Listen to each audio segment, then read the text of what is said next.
नमस्कार दोस्तों आज की इस वीडियो में हम जानेंगे जो राम मंदिर है उसके इंटरेस्टिंग फैक्ट के बारे में। लेकिन जो लोग भी इच्छुक है राम मंदिर के इंटरेस्टिंग फैक्ट को जानने के लिए, उससे पहले आपको बहुत ही ज्यादा इम्पोर्टेंट होगा इसके कुछ इतिहास को जानने के लिए। चलिए नजर डालते हैं सबसे पहले इसके इतिहास के ऊपर। अयोध्या राम जन्मभूमि देश के सबसे लंबे चलने वाले केसों में से एक है। राम जन्मभूमि का इतिहास बहुत ही पुराना है। 1528 से लेकर 2023 तक श्री राम जन्मभूमि के पूरे 495 वर्ष के इतिहास में कई मोड़ आए हैं। इसमें 9 नवंबर 2019 का दिन बेहद खास रहा, जब 5 जजों की संवैधानिक बेंच ने ऐतिहासिक फैसला सुनाया। 1528 में मुगल बादशाह बाबर के सिपहलसार मीर बाकी ने विवादित जगह पर मस्जिद का निर्माण कराया। इस स्थान को लेकर हिंदू समुदाय के लोगों के द्वारा यह दावा किया गया कि यहाँ भगवान राम की जन्मभूमि है और इस स्थान पर एक प्राचीन मंदिर भी था। हिंदू पक्ष के लोगों ने मस्जिद बने 3 गुंबदों में एक गुंबद के नीचे भगवान राम का जन्म स्थान बताया। 1853 में श्री राम जन्मभूमि पर जहाँ मस्जिद का निर्माण किया गया, वहाँ के आसपास के कई स्थानों पर पहली बार 1853 में दंगे हुए। इसके बाद 1859 में अंग्रेजी प्रशासन ने विवादित स्थान पर बाढ़ लगा दी और मुसलमानों को ढांचे के अंदर, वहीं हिंदुओं के बाहर चबूतरे के पास पूजा करने की इजाजत दे दी। सन 1949 अयोध्या श्री राम जन्मभूमि का असली विवाद 23 सितंबर 1949 को तब हुआ जब मस्जिद में भगवान राम की मूर्तियां मिली। इससे लेकर हिंदू समुदाय के लोग कहने लगे कि यहाँ साक्षात भगवान राम प्रकट हुए हैं। वहीं मुस्लिम समुदाय के लोगों ने आरोप लगाया कि किसी के चुपके से यहाँ मूर्ति रखी। ऐसे में यूपी सरकार ने तुरंत मूर्ति को वहां से हटाने के आदेश दे दिए, लेकिन जिला मजिस्ट्रेट डीएम के नायर के धार्मिक भावना को ठेस पहुंचने और दंगे भड़कने के डर से इस आदेश को असमर्था जताई। इस तरह से सरकार द्वारा इसे विवादित ढांचा मानकर ताला लगा दिया गया। 1950 फैजाबाद के सिविल कोर्ट में 2 अर्जी दाखिल हुई। इसमें एक तो विवादित भूमि पर रामलला की पूजा की इजाजत और दूसरी मूर्ति रखे जाने की इजाजत पर थी। 1961 यूपी सुन्नी वक्फ बोर्ड ने एक अर्जी दाखिल की और विवादित भूमि पर पोजेशन और मूर्ति को हटाने की मांग की। 1984 1 फरवरी 1986 में यूसी पांडे की याचिका पर फैजाबाद के जिला जज के.एम. पांडे ने हिंदुओं को पूजा करने की इजाजत दे दी और ढांचे पर लगे ताले को हटाने का आदेश दिया। 1992 यह दंगा इतिहास रहा। 6 सितंबर 1992 को वीएचपीसी और शिवसेना समेत कई हिंदू संगठन के लाखों कार्यकर्ताओं ने विवादित ढांचे को गिरा दिया। इससे देश भर में सांप्रदायिक दंगे हुए और हजारों की तादाद में लोग मारे गए। 2002 गोधरा ट्रेन जो कि हिंदू कार्यकर्ताओं को लेकर जा रही थी, उसमें आग लगा दी गई और करीब 58 लोग मारे गए। इसे लेकर गुजरात में भी दंगे की आग भड़क गई और 2000 से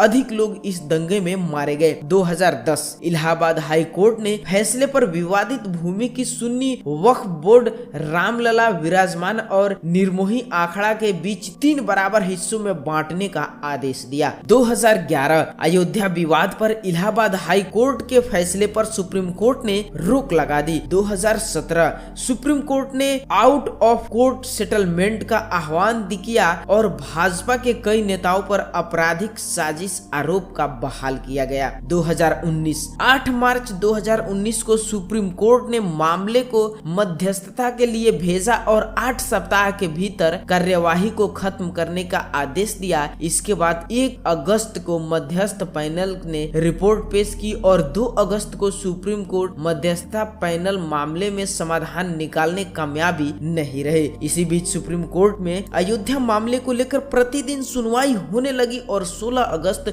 2019 को सुनवाई पूरी होने के बाद फैसला सुरक्षित रखा गया। 2019 9 नवंबर सुप्रीम कोर्ट के 5 जजों की बेंच ने श्री राम जन्मभूमि के पक्ष में फैसला सुनाया। वहीं 2.77 एकड़ विवादित भूमि हिंदू पक्ष को मिली और मस्जिद के लिए अलग से 5 एकड़ जमीन मुस्लिम पक्ष को मुहैया कराने का आदेश दिया गया। 2020 25 मार्च 2020 को 28 साल बाद रामलला टेंट से निकालकर फाइबर मंदिर में शिफ्ट हुए और इसके बाद 5 अगस्त को भूमि पूजन किया गया। 2023 अब एक बार फिर से श्री राम जन्मभूमि अयोध्या में रामलला का भव्य मंदिर बनकर तैयार हो चुका है। 22 जनवरी 2024 को रामलला के भव्य मंदिर का अभिषेक होगा। इस तरह से सालों चले इस विवाद का अंत होगा और रामलला की पूजा आराधना बिल्कुल मनोकामना पूर्ण की जाएगी। दोस्तों ये तो रहे कुछ अयोध्या मंदिर के इतिहास। चलिए अब जानते हैं इसके कुछ इंटरेस्टिंग फैक्ट के बारे में।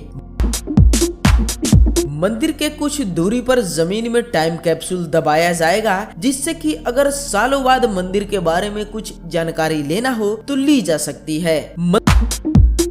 मंदिर को उन ईंटों से बनाया जाएगा जिनके ऊपर श्री राम नाम अंकित है। मंदिर का निर्माण प्राचीन पद्धति से किया जाएगा, इसीलिए मंदिर में कहीं भी स्टील या लोहे का इस्तेमाल नहीं किया जाएगा। सोमपुरा आर्किटेक्ट ने मंदिर का डिजाइन बनाया है। सोमपुरा का यह परिवार हजारों सालों से मंदिर और भवन का निर्माण में पारंगत है। कर्नाटक की अंजनी नामक पहाड़ी, जहां पर भगवान हनुमान का जन्म स्थान बताया गया है, वहां से पत्थर लाकर मंदिर निर्माण में सहयोग लिया जा रहा है। 2500 से अधिक स्थानों से मिट्टी एकत्रित करके मंदिर में लाई गई है। देश के अलग अलग नदियों का पानी भी इस्तेमाल किया गया है तथा कुछ स्वच्छ कुंड के पानी का भी इस्तेमाल हो रहा है। भारत के लोग मंदिर निर्माण में सहयोग करेंगे और पूरे भारत से सोने और चांदी की ईंटें मंदिर निर्माण के लिए आई हैं। पूरे मंदिर को वास्तुशास्त्र को ध्यान में रखते हुए बनाया गया है। भगवान राम के अलावा भी कई देवी देवताओं की मूर्तियां मंदिर में स्थापित होया है। एक बार में सिर्फ मंदिर भवन में 10,000 से अधिक श्रद्धालु समाहित होकर रामलला का दर्शन कर पाएंगे। राम मंदिर 2 मंजिला बनेगा, जिसकी ऊंचाई 128 फीट, लंबाई 268 फीट और चौड़ाई 140 फीट है। मंदिर के भूतल पर आसपास के डिजाइन में भगवान राम की कहानी, उनके जन्म और बचपन को दर्शाया जाएगा। राम मंदिर पूरी तरह से पत्थरों से बनाया जाएगा। मंदिर के निर्माण में स्टील या लोहे का उपयोग नहीं किया जाएगा। यहाँ तक कि निर्माण परियोजना के पर्यवेक्षक अन्नू भाई सोमपुरा ने घोषणा की कि लोहे के बजाय तांबा, सफेद सीमेंट और लकड़ी जैसे अन्य तत्वों का उपयोग किया जाएगा। भूकंप के लिहाज से उत्तर प्रदेश संवेदनशील जोन 4 में आता है, मगर अयोध्या समेत अवध का यह हिस्सा जोन 3 में है। बाकी हिस्से की अपेक्षा खतरा यहाँ बहुत कम है, इसीलिए राम मंदिर को रिएक्टर स्केल मापन पर 8 से 10 तक भूकंप सहने लायक बनाया गया है। अयोध्या राम मंदिर के निर्माण के बारे में दिलचस्प तथ्यों में से एक नींव का लेआउट है, जिसे 2587 क्षेत्रों से आई पवित्र मिट्टी का उपयोग करके बनाया गया है। राम मंदिर अपनी डिजाइन स्ट्रक्चर के अनुसार भारत का सबसे बड़ा मंदिर होने जा रहा है। मंदिर को डिजाइन करने वाले सोमपुरा परिवार ने यह भी चर्चा की थी कि यह डिजाइन 30 साल पहले चंद्रकांत सोमपुरा के बेटे आशीष सोमपुरा ने बनाया था। परिवार के अनुसार 28,000 वर्ग फुट क्षेत्र के साथ मंदिर की ऊंचाई लगभग 161 फीट तक पहुँचती है। 5 अगस्त को पवित्र समारोह में एक न्यू लेआउट के साथ एक विशेष पवित्र जल था, जिसमें पूरे भारत की 150 पवित्र नदियों का पवित्र जल था। दोस्तों ये रहे कुछ इसके इंटरेस्टिंग फैक्ट। आपको ये वीडियो कैसा लगा नीचे कमेंट बॉक्स में जरूर बताइएगा, और जो भी लोग जहां से भी देख रहे हैं एक बार जय श्री राम नीचे कमेंट बॉक्स में सभी लोग लिख दें। सबकी मनोकामना बहुत ही जल्द पूरी हो जाएगी और भारी से भारी संख्या में 22 जनवरी 2024 को रामलला के दर्शन करने जरूर जाएं। थैंक यू फ्रेंड्स, मिलते हैं नए वीडियो में।